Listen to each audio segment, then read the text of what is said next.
Assalamualaikum warahmatullahi wabarakatuh dan salam sejahtera kepada Encik Taha dan rakan-rakan sekalian. Pada kami dari kumpulan 7, pada hari ini kami ingin membentangkan e-folio kami.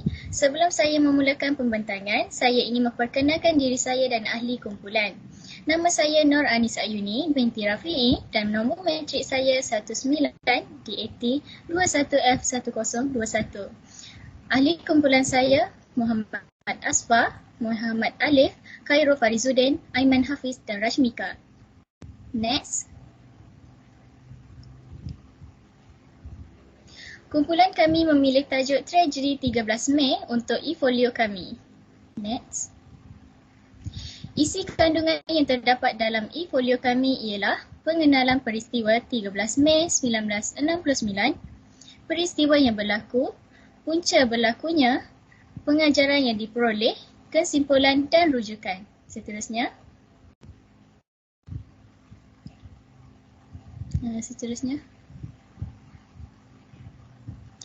Pengenalan peristiwa 13 Mei 1969. Peristiwa 13 Mei tahun 1969 ialah insiden rusuhan kaum yang berlaku dan kemuncak masalah perpaduan di Malaysia. Tragedi ini telah merenggut nyawa serta harta benda dan mempunyai kaitan rapat dengan pilihan raya umum 10 Mei 1969 yang merupakan satu titik hitam dalam sejarah negara Malaysia. Semasa kempen pilihan raya dijalankan, calon-calon pilihan raya dan ahli politik terutamanya dari parti pembangkang telah membangkitkan soal-soal sensitif. Hal ini menyebabkan semangat perkauman antara kaum semakin menebal. Pada pilihan raya 1969, Parti Perikatan mengalami kekalahan dan pilihan raya 1969. Peristiwa hitam ini berlaku kerana pihak pembangkang telah melakukan perarakan. Penyokong parti gerakan telah mengutuk dan menghina orang Melayu ketika mengadakan perarakan sekitar Kuala Lumpur. Peristiwa 13 Mei merupakan satu tragedi berdarah yang banyak meninggalkan kesan terhadap politik, ekonomi dan sosial masyarakat Malaysia. Peristiwa 13 Mei sememangnya bukan satu peristiwa yang berlaku secara tiba-tiba, tapi ianya merupakan satu rentetan kepada sebab-sebab atau peristiwa yang telah berlaku sebelumnya. Itu sahaja dari saya. Seterusnya saya serahkan kepada Rashmika untuk menerangkan peristiwa yang berlaku.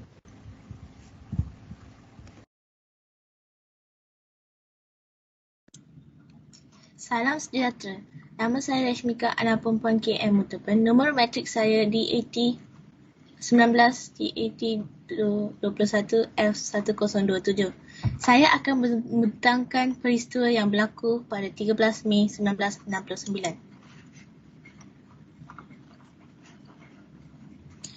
Tragedi ini mempunyai kaitan secara langsung dengan keputusan pilihan raya umum 1969. Isu perkauman dalam pilihan raya 1969 mempunyai kaitan rapat tragedi 13 Mei ini.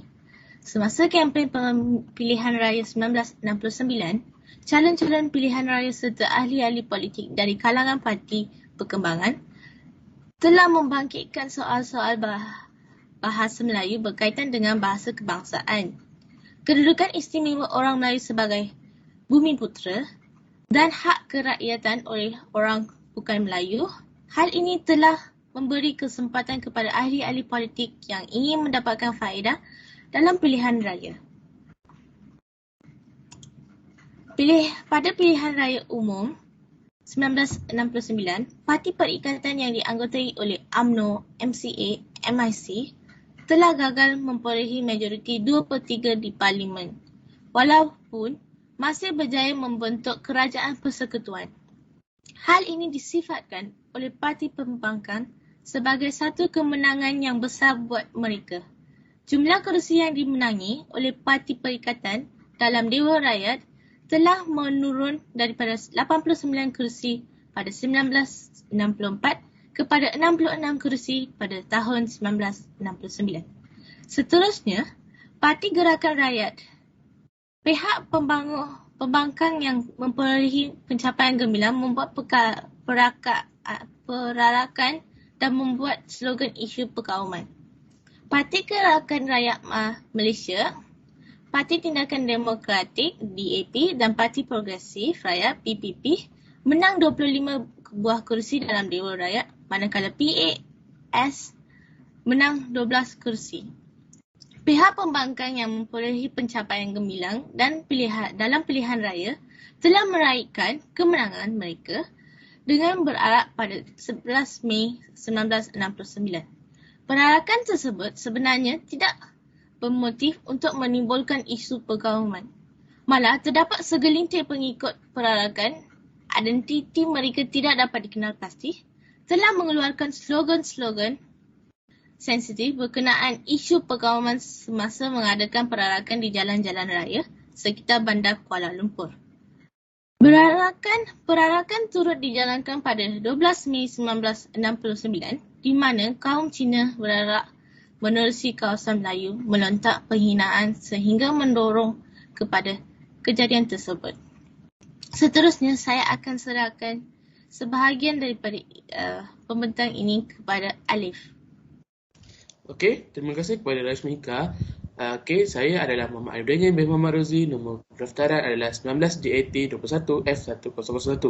Okey, saya akan menyambung kronologi peristiwa 13 Mei, iaitu pihak pembangkang yang sebahagian besar daripada kaum Cina daripada Democratic Action Party dan gerakan yang menang mendapatkan permit polis bagi perarakan kemenangan melalui jalan yang ditetapkan di Kuala Lumpur. Bagaimanapun, perarakan melencong dari laluan yang ditetapkan dan melalui kawasan Melayu, Kampung Baru, menyorak penduduk di situ. Setengah tunjuk perasaan membawa penyapu, kemudiannya dikatakan sebagai simbol menghalau orang Melayu dari Kuala Lumpur. Sementara yang lain memeriak slogan mengenai tenggelamnya kapal perikatan, iaitu The Constitution logo.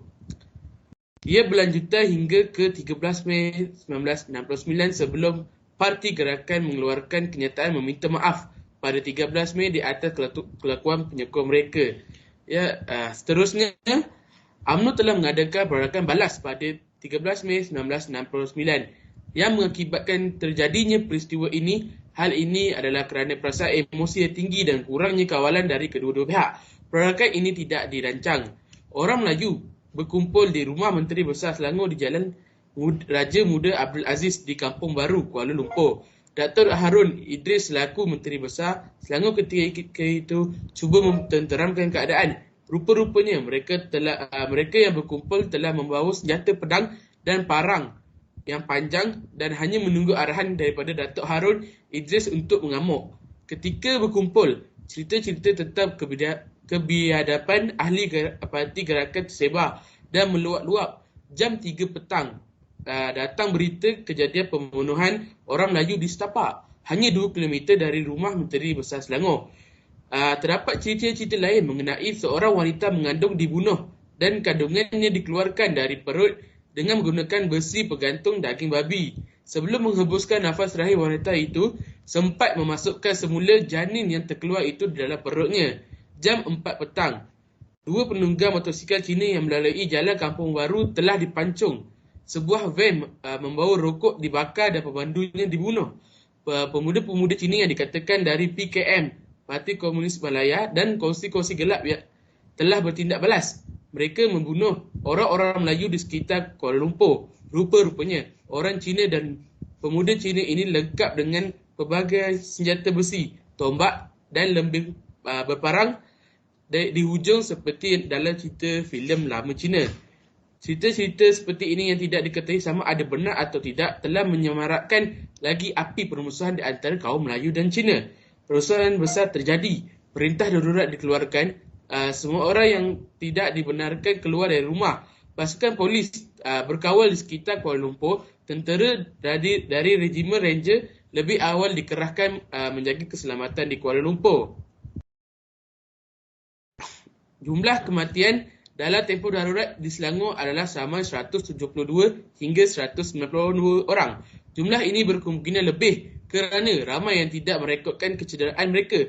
Para pemimpin mula memikirkan agar rusuh ini dapat dielakkan daripada berlaku lagi. Antara tidak balas diambil ialah penangkapan tokoh-tokoh yang mendorongi rusuhan.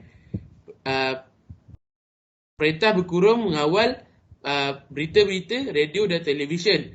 Menapis penerbitan akhbar, mengharamkan jurnal yang diterbitkan oleh parti-parti politik dan mengharamkan kempen pilihan raya. Ketika ini, Sabah dan Sarawak belum melakukan pilihan raya peringkat negeri. Okey, seterusnya saya akan memberi kepada Aiman Hafiz untuk menyambung. Terima kasih. Terima kasih kepada Alif. Nama saya ialah Aiman Hafiz bin Zulkarnain dan nombor pendaftaran saya ialah 19-21-F1015. Dan saya akan meneruskan pembentangan dengan punca-punca berlakunya peristiwa 13 Mei 1969. Terdapat 6 punca yang berlakunya peristiwa 13 Mei 1969. Iaitu yang pertama ialah layanan berat sebelah oleh tentera Jepun. Pada zaman penjajahan Jepun di Tanah Melayu, masyarakat Tanah Melayu telah dilayan secara berbeza mengikut kaum.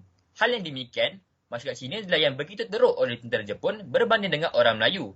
Hal yang berikut adalah kerana pada satu masa dahulu Jepun telah berperang dengan Cina dan maka ia menyebabkan mereka menyimpan perasaan berdendam antara satu sama lain. Oleh itu, layanan berat sebelah ini telah wujudnya permusuhan antara orang Melayu dan Cina. Punca yang kedua ialah latar belakang pendidikan yang berbeza.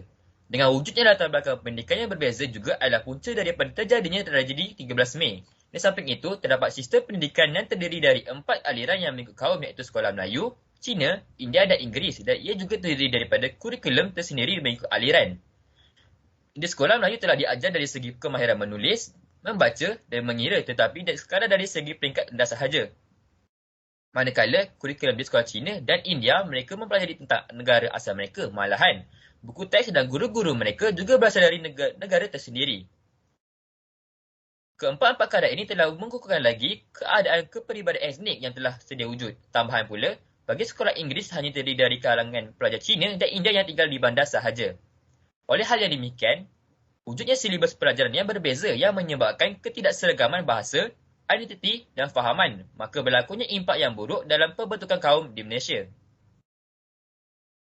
Punca yang ketiga ialah perasaan tidak puas hati terhadap hak istimewa orang Melayu. Berikut merupakan kereta akhbar yang menyatakan untuk menghapuskan hak istimewa orang Melayu. PAP, People's Action Party ataupun Parti Tindakan Rakyat telah secara lantang menyuarakan rasa tidak puas hati terhadap apa yang disebut sebagai hak istimewa orang Melayu dalam perlembagaan. Mereka mendakwa hak kaum-kaum lain telah diketepikan kononnya. Mereka telah terusir daripada keadilan. Oleh sebab itu, menurut Jomo dalam bukunya Pembangunan Ekonomi dan Kelas Sosial di Semenanjung Malaysia, isu sebenar yang mencetuskan peristiwa 13 Mei 1969 adalah perasaan tidak puas hati terhadap hak istimewa orang Melayu. Namun, hakikatnya sebenarnya kedudukan taraf ekonomi orang Melayu adalah rendah berbanding dengan kaum Cina. Kononnya, apa yang didakwa oleh orang-orang Cina yang mereka terjejas oleh peruntukan hak istimewa orang Melayu ini adalah sebagai alat semata-mata untuk mereka berlindung di sebaliknya bagi menarik perhatian dan sokongan ramai terutama menjelang pilihan raya 1964. Menyadari akan bahayanya pengaruh panjuriti Cina di Singapura ini, Tunku Abdul Rahman telah mengambil keputusan untuk memaksa Singapura keluar dari Malaysia pada 9 Ogos 1965. Namun, keadaan ini tidak mematahkan semangat PAP untuk cuba membela nasib orang-orang Cina di Tanah Melayu. Sebenarnya, apa yang cuba dilakukan oleh parti-parti politik ini bertujuan untuk mendapatkan kemenangan dalam pilihan raya, di mana mereka tidak mempedulikan sentimen-sentimen antara kaum yang boleh membahayakan itu. Punca yang keempat ialah perbezaan agama dan budaya. Berikut merupakan gambaran peradakan protes yang dilakukan kaum Cina terhadap orang Melayu. Kaum Melayu sebahagian besarnya beragama Islam, kaum Cina beragama Buddha, Lao Tzu, Taoisme dan Confucius, manakala kaum India beragama Hindu. Di samping itu, terdapat juga yang beragama Kristian. Setiap kaum juga mempunyai kebudayaan yang tersendiri. Masalah perbedaan ini bukannya bermula disebabkan agama lain tetapi akibat dari sikap jahil terhadap agama-agama lain hingga banyak perkara yang dilakukan secara tidak sengaja telah menyinggung emosi penganut agama lain. Inilah antara punca yang telah mengakibatkan peristiwa 13 Mei 1969. Punca yang kelima ialah masalah ekonomi. Kegiatan ekonomi yang berbeza telah mewujudkan jurang pendapatan yang berbeza antara kaum dan menimbulkan rasa tidak puas hati dan persaingan ekonomi secara tidak sihat di kalangan kaum tertentu.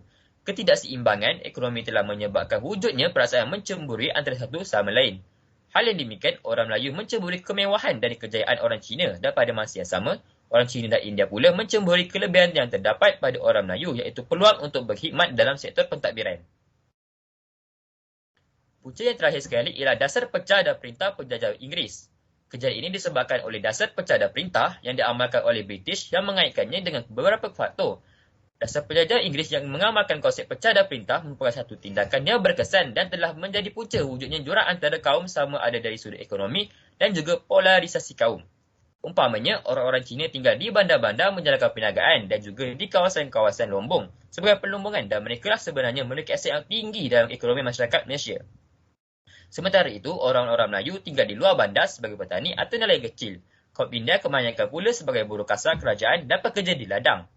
Pada hakikatnya, kegiatan ekonomi orang-orang Melayu dan Cina adalah bercorak secara diri.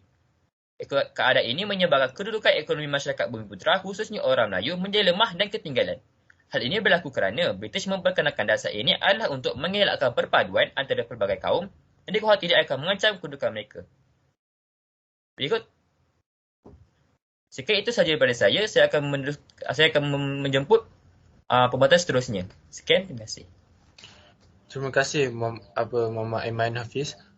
Saya Khairul Faizuddin bin Khairul Afandi ingin membentang nombor matriks 19 DAT 21 F1059.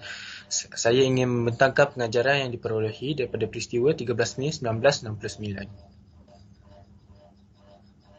Pergaduhan antara kaum Melayu dan orang Cina tercetus pada 13 Mei 1969 merupakan kemuncak semangat perkauman yang kuat dan tidak dapat dibendungkan lagi. Tragedi tersebut berlaku sebaik saja keputusan pilihan raya tahun 1969 selesai diumumkan. 13 Mei 1969 tidak akan berulang lagi kerana membahayakan keamanan negara dan perpaduan masyarakat Malaysia. Antara 5 pengajaran yang boleh dijadikan iktibar oleh rakyat Malaysia ialah: yang pertama adalah kehilangan nyawa dan harta benda. Peristiwa 13 Mei 1969 ini sebenarnya tidak menghasilkan sebarang faedah pun kepada berlakunya perpecahan kaum dan perbalahan yang telah berlaku di antara kaum Melayu, kaum Cina dan mengakibatkan kerosakan harta benda yang besar. Malah yang paling malang ialah nyawa yang telah terkorban akibat kejadian seperti yang meninggalkan kesan dan pengajaran yang pahit dan getir kepada saudara mara dan kaum keluarga yang terlibat dalam tragedi 13 Mei 1969. Yang kedua adalah perintah berkurung. Selepas berlakunya peristiwa 13 Mei 1969 ini, kerajaan terpaksa mengeluarkan perintah berkurung yang disebabkan oleh kekacauan dan pecah belah antara kaum. Ini bertujuan untuk mengawal keselamatan rakyat dan mengembalikan kestabilan negara. Ketika itu, ini membawa kesan buruk yang kepada suasana persekitaran dan persekitaran yang pergar dan yang kurang harmoni antara kaum kerana ia dapat menyekat aktiviti yang bebas untuk mencari punca pendapatan seperti menjalankan perniagaan susah, berinteraksi dan saling berhubungan. Peristiwa 13 1969 ini telah menguntungkan kepada pihak musuh-musuh negara yang mengambil kesempatan dan peluang untuk memecah belahkan rakyat dan ingin menakluk Malaysia sebagai taklukan dan jajahan negaranya. Pengalaman yang perlu diteladan daripada peristiwa ini ialah keadaan negara yang menjadi tidak aman dan huru-hara dan rakyat berbilang kaum berpecah belah akibat daripada rasa tidak puas hati dengan isu-isu sensitif, terutama isu perkauman antara kaum dan segala aktiviti masyarakat tersekat. Yang keempat ialah perpaduan nasional. Tragedi 13 Mei 1969 ini memberi pada kita pengajaran dan kerajaan telah mengadakan dasar perpaduan antara kaum dan masyarakat sekeliling untuk dijadikan panduan dan pegangan masyarakat yang berbilang kaum bagi menjalankan kehidupan secara aman dan bersifat bersangka baik antara satu sama lain. Kesedaran penting kalangan rakyat bahawa sikap hormat bertolak ansur, bertoleransi dan menjauhi sifat-sifat yang terkeji seperti berdengki, beriri hati, menanam sifat curiga di antara kaum. Dengan terdapat berbagai jenis kaum, agama, budaya dan pegangan agama di Malaysia,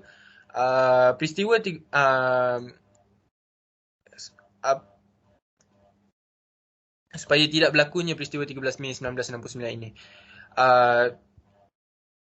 Peristiwa 13 Mei 1969 ini pasti berulang sekiranya tiada kesedaran tentang isu-isu sensitif yang timbul seperti hak kedudukan istimewa kaum Melayu yang merupakan penduduk asal bagi negara ini.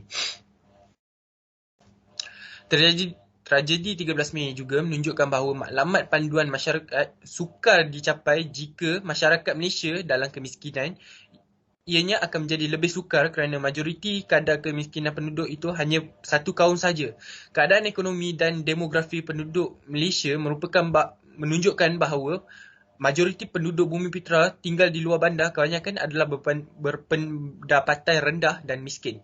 Kemiskinan ini akan menjadi isu dalam masalah masyarakat di Malaysia, khususnya masyarakat Bumi Putra.